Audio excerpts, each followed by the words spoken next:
বিসমিল্লাহির রহমানির রহিম। প্রিয় শিক্ষার্থীরা, আমি আব্দুল আলিম হাজির হয়েছি আজকের এইচএসসি ইংলিশ ফার্স্ট পেপারের একটা রিঅ্যারেঞ্জমেন্ট নিয়ে। সেটা হলো বরিশাল বোর্ড 2024 সালের রিঅ্যারেঞ্জমেন্ট।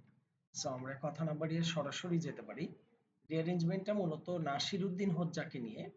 এই গল্পটা অনেকের জানা, অথবা আমরা একটা একটা করে গল্প বলে সরাসরি নিচে উত্তর লিখে দিচ্ছি। নাসির উদ্দিন হোজ্জা একবার তিনি তার বাসা ঠিক করার জন্য চালার উপরে উঠলেন, বা অন দ্য রুফটপ, ছাদের উপরে উঠলেন। চালার উপর বলবো, অন দ্য রুফটপে উঠলেন। তো তিনি খুব মনোযোগ দিয়ে কাজ করছিলেন। নিচ থেকে তার বাসার বাইরে কেউ একজন তাকে ডেকে ডাকলেন, এবং ডাকলেন, বললেন যে তার সাথে কথা আছে এবং তিনি যেন নিচে নেমে আসে। তো নাসির উদ্দিন হোজ্জা তাকে বোঝাতে চাইলেন যে সে তো উপরে আছে, এবং তিনি তিনি তো উপরে আছেন এবং কাজ করছেন। পরে অ্যাজ ইউজুয়াল লোকটার কথা শোনার পরে নাসির উদ্দিন হোজ্জা নিচে নেমে আসেন, এবং তাকে বলা হয়, নাসির উদ্দিন হোজ্জা লোকটা বলে যে তার কিছু টাকা পয়সা লাগবে, তাকে যেন টাকা ধার দেওয়া হয়। তো এই বাক্যটা নাসির উদ্দিন হোজ্জা আসলে খুব মজার মানুষ ছিলেন, এটা তিনি মেনে নিতে পারেননি। কোনো না কোনো ভাবে তিনি আবার রুপটপে যান এবং সেই লোকটাকে আবার ডাকেন। লোকটা উপরে যায় এবং বলে, নাসির উদ্দিন হোজ্জা বলেন যে তার কাছে কোনো টাকা নেই এবং সে কিছু দিতে পারবে না। তখন প্রতি উত্তরে লোকটা বলে যে সে চাইলেও কি করতে পারতো, সে চাইলেও কি করতে পারতো, তাকে নিচেও বলে দিতে পারতো। সো এই রিয়ারেঞ্জটা এখন আমরা একটু একটা একটা করে বলবো। 6 নম্বর বাক্যে বলছে যে একদিন নাসির উদ্দিন হোজ্জা তার বাসার ছাদ বা রুফটপ ঠিক করার জন্য উঠেছিলেন। তিনি দেখলেন যে নিচে কেউ একজন তাকে ডেকে পাঠাচ্ছে, এবং লোকটা তাকে নিচে নেমে আসার জন্য এবং কিছু কিছু কথা শোনার জন্য বললেন।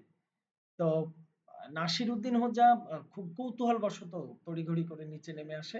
নিচে নেমে আসার পরে আহ, লোক যখন তিনি নেমে আসলেন, লোকটা তাকে বলল যে আহ, তিনি বেকার এবং তিনি কিছু টাকা পয়সা চান। তো যখন কিছু টাকা পয়সা চান, তখন নাসির উদ্দিন হোজ্জা একটু রেগে গেলেন এবং ভাবলেন যে তাকে একটা উচিত শিক্ষা দেওয়া উচিত। তো উচিত শিক্ষা দিতে হলে তাকে কি করতে হবে? আহ, কি করলেন যে সে বলল যে ঠিক আছে, আমি আপনাকে টাকা পয়সা তো চাইছেন, চলেন রুফটপের উপরে ঘুরে আসি। তো the beggar was very surprised and why he had made him. 9 number, why both, 9 নম্বরে বলছে যে কি যে when both got to the rooftop where he was previously working, Hojar turned towards the man and said, sorry, I have no money, so you have to leave. আমার কাছে কোনো টাকা পয়সা নেই, তখন তাইলে আপনি যেতে পারেন। তো 10 নম্বর বাক্যে বলছে, লোকটা তখন আসলে বিস্মিত হয়ে যায় এবং বলে যে কেন কষ্ট করে থাকে, যেহেতু টাকাই নাই, কেন কষ্ট করে আবার ছাদে উঠাবে। তো নাসির উদ্দিন হোজার রিপ্লাই দেয় যে why did you make me climb all the way down the stairs to ask for money, couldn't you see that I was working? আপনি কি, বা তুমি কি দেখতে পাওনি যে আমি কাজ করছিলাম? এটাই ছিল মোটামুটি এইচএসসির আমাদের বরিশাল বোর্ডের রিঅ্যারেঞ্জমেন্টের কাজ। Thanks in advance. আমি আছি আব্দুল আলিম। সকলের জন্য শুভকামনা।